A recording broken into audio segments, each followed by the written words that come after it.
Madam Narciso, sa ating mga master teachers, and Madam Sofia, good morning po.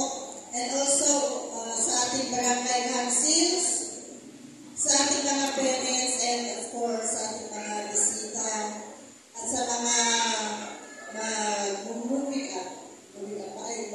completers, good morning po sa ating lahat.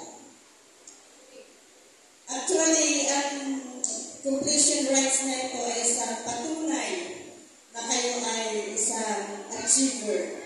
Bakit kamo? Kasi hindi lahat ng pagkakataon, hindi